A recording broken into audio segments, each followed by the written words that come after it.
Hello guys, ఈరోజు video en route to Atal tunnel. So Atal టనల్కి journey ఎంతసేపు పడుతుంది ఏంటి అని కంప్లీట్ డీటెయిల్స్ అయితే దీంట్లో ప్రొవైడ్ చేస్తున్నా.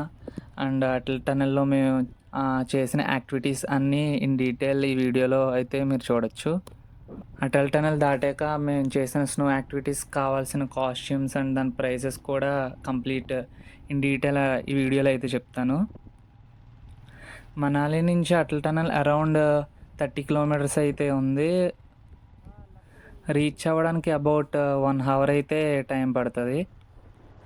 And Manali to Atal tunnel వెళ్తున్న దారిలోనే లెఫ్ట్ సైడ్లో ఒక రివర్ వ్యూ ఉంటుంది. యాక్చువల్లీ మేము వెళ్ళిన టైం జనవరి కాబట్టి వాటర్ ఫ్లోటింగ్ అనేది అసలు లేదు, కంప్లీట్ రాక్స్ మాత్రమే కనబడుతున్నాయి, మీరు చూడొచ్చు. ఏప్రిల్ మే టైంలో అయితే ఫుల్ వాటర్తో రివర్ రాఫ్టింగ్ యాక్టివిటీస్ కూడా చేయొచ్చు ఇక్కడ. సో ఇంకా టైం వేస్ట్ చేయకుండా ఫాస్ట్గా అటల్ టనల్ వ్యూ పాయింట్ దగ్గరికి వెళ్ళిపోవచ్చు. One of the good suggestion to reach Atal tunnel అయితే బై బైక్ అనేది నేను చెప్తాను. సో మీరు వీడియోలో చూడొచ్చు ఎంత ట్రాఫిక్ అనేది ఉందో. So car or by auto or by taxi అనేది వేరేది ఏమైనా మీరు చూస్ చేసుకుంటే ఖచ్చితంగా ఒక 1.5 to 2 అవర్స్ అయితే పట్టొచ్చు. బై బైక్ అయితే కొంచెం గ్యాప్స్లోంచి ఈజీగా వెళ్ళొచ్చు అని నా ఒపీనియన్. అండ్ వీడియోలో మీరు అబ్జర్వ్ చేస్తే రోడ్కి లెఫ్ట్ సైడ్ రైట్ సైడ్ అనే నెంబర్స్ ఉన్నాయి. 156, 246, 203, 204, 232. అండ్ అవి షాప్ కౌంటర్ నెంబర్స్. అవి ఎందుకనేది ఇప్పుడు నీకు చెప్తాను నేను. అవి ఏంటంటే మీరు అక్కడ రివర్ రాఫ్టింగ్ అలాంటి ఏమైనా యాక్టివిటీస్ చేయాలనుకున్నా స్నో యాక్టివిటీస్ దగ్గర కావాల్సిన డ్రెస్సింగ్ అనేవి ఈ షాప్లో మనకు దొరుకుతాయి. అండ్ మేము కూడా అలాంటి ఒక కౌంటర్ షాప్ దగ్గర ఆగాం. So after changing our dress and ఆ డ్రెస్ పర్ పర్సన్కి అలాగా 1 డే రెంట్కి 250 ఛార్జ్ చేశారు. అండ్ గ్లౌజెస్ అండ్ సాక్సెస్ అనేవి అయితే మేము పర్మనెంట్గా కొనుక్కున్నాం. పేర్ 100 రూపీస్ అయితే తీసుకున్నారు సాక్సెస్ పేర్. స్నో యాక్టివిటీస్ చేయాలనుకుంటే మాత్రం ఖచ్చితంగా ఈ డ్రెస్ అయితే వేసుకోవడం మ్యాండేటరీ. ఆ స్నోకి ఆ చలికి అయితే తట్టుకోలేము. ఈ సూట్స్ అయితే అక్కడెక్కడ అటల్ టనల్ దగ్గర అయితే కనపడలేదు, సో ఇబ్బంది అవుతుంది. నెక్స్ట్ ఫ్యూ మినిట్స్ తర్వాత నుంచి ఇంకా స్నో అనేది కనపడడం స్టార్ట్ అయింది. అండ్ కొన్ని బ్యూటిఫుల్ సీనరీస్ అయితే కూడా ఉన్నాయి. సో అదిగోండి మౌంటైన్స్ మధ్యలో ఫుల్ స్నోతో కవర్ అయింది ఒక స్మాల్ ఏరియా. వీడియోలో ఎలా కనపడుతున్నా కానీ రియల్ వ్యూ అయితే అసలు ఆసమ్ అని చెప్పొచ్చు.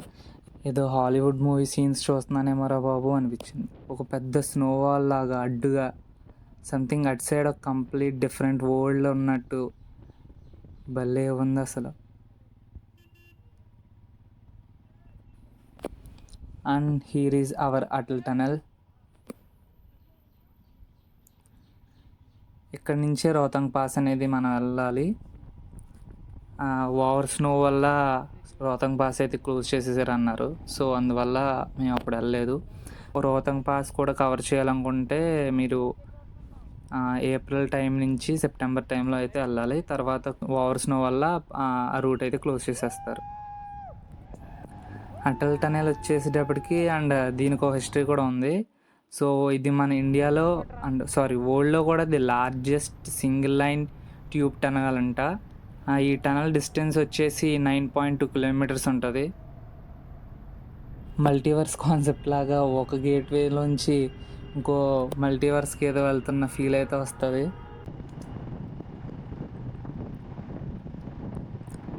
And here is the view. అసలు ఆ వ్యూ అయితే ఆసమ్. అటల్ టనల్ నుంచి బయటకు వచ్చిన వెంటనే సంథింగ్ వాటర్ లేయర్లా ఉంది కదా, సో దాన్ని బ్లాక్ ఐస్ అంటారు. కొన్నిసార్లు అట్మాస్ఫియర్ టెంపరేచర్ వల్ల అది వాటర్ లేయరే ఐస్ కింద ఫ్రీజ్ అయిపోతుంది. సో అక్కడ స్కిడ్ అయ్యే ఛాన్సెస్ చాలా చాలా ఎక్కువ. సో ఆ టర్నింగ్లో మాత్రం చాలా స్లోగా రైడ్ చేయాలని చెప్తాను నేనైతే.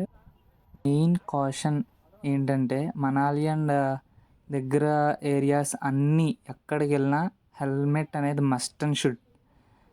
ఆల్మోస్ట్ దొరికేసాం. అండ్ హెల్మెట్ లేనందుకు ఫైన్ ఎంత అడిగాడో తెలుసా? Around 7,000 for 2 helmets. ట్రిప్ డబ్బులన్నీ అడిగేసాడు ఇంచుమించుగా. అండ్ మేము కూడా ఒక హాఫ్ కిలోమీటర్ మాత్రమే తీసి డ్రైవ్ చేసాం అండ్ ఆ స్పాట్లో దొరికేసాం. అస్సలు అంటే అస్సలు హెల్మెట్ లేకుండా ట్రై చేయొద్దు. మేము చాలా రిక్వెస్ట్ చేయగా స్టూడెంట్స్ ఆంధ్రప్రదేశ్ నుంచి వచ్చామని అలా ఇలా రిక్వెస్ట్ చేయగా మమ్మల్ని వదిలేశాడు. సో అక్కడ అట్ల టనల్ నుంచి అలాగా శిశువుకి వెళ్ళే రూట్ అంతా కవర్ చేసుకొని మళ్ళీ మేము రిటర్న్ బ్యాక్ అయ్యాం. అండ్ ఆ రూట్లో లెఫ్ట్ సైడ్ మౌంటైన్స్తో రివర్ ఫ్లోతో అసలు సూపర్ అంటే సూపర్, చాలా బాగుంది. అండ్ జిప్ లైన్ కూడా 2-3 పాయింట్స్లో అయితే ఉన్నాయి. ఒక చోటనైతే అరౌండ్ 800 వరకు అడిగాడు. సో అక్కడ వదిలేసి అట్ల టనల్ పక్కనే ఇంకో జిప్ లైన్ పాయింట్ ఉంది. సో అక్కడైతే వన్ వేకి 300, అటు ఇటు రావడానికైతే 500 అడిగాడు. ఖచ్చితంగా ఒక్కసారైనా చేయాల్సిన యాక్టివిటీ ఇక్కడైతే. అసలు కింద రివర్ ఫ్లో అవుతూ ఆసమ్ వ్యూ అసలు అది.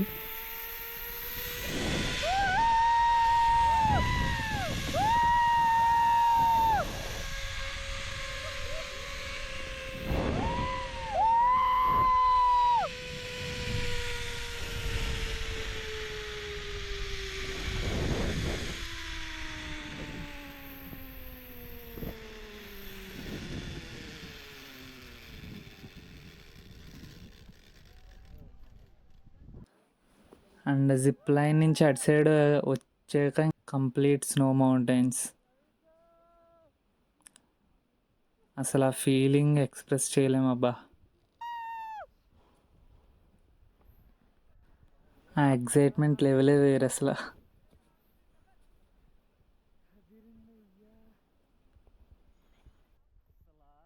ఇంక తెలిసిందేగా, ఎప్పటి నుంచో చిన్నప్పటి నుంచి డ్రీమ్ చేస్తున్న ప్లేస్కి వస్తే ఎలా ఉంటుందో.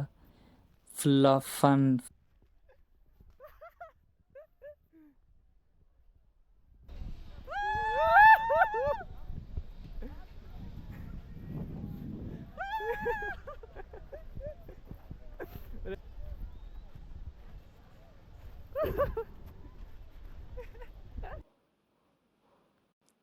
కానీ ఆ ప్లేస్ అంతా మాత్రం చాలా స్లిప్పరీగా ఉంది. అసలు కొన్నిసార్లు అయితే నుంచోవడం కూడా కుదరట్లేదు.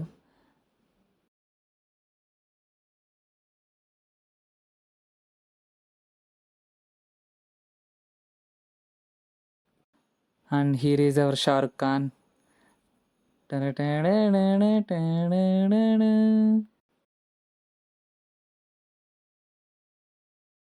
కింద స్నోలో కంప్లీట్గా ఆడేసాక కాళ్ళు కుదురుగా ఉంటాయా, అలా స్నో మౌంటైన్ క్లైంబ్ చేస్తూ స్లిప్పరీగా ఉండడం వల్ల అలా జారుకుంటూ వచ్చేవాళ్ళం.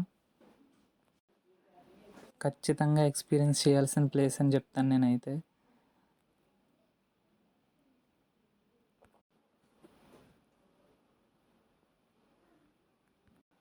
And the end. Thanks for watching. Do like, share and subscribe.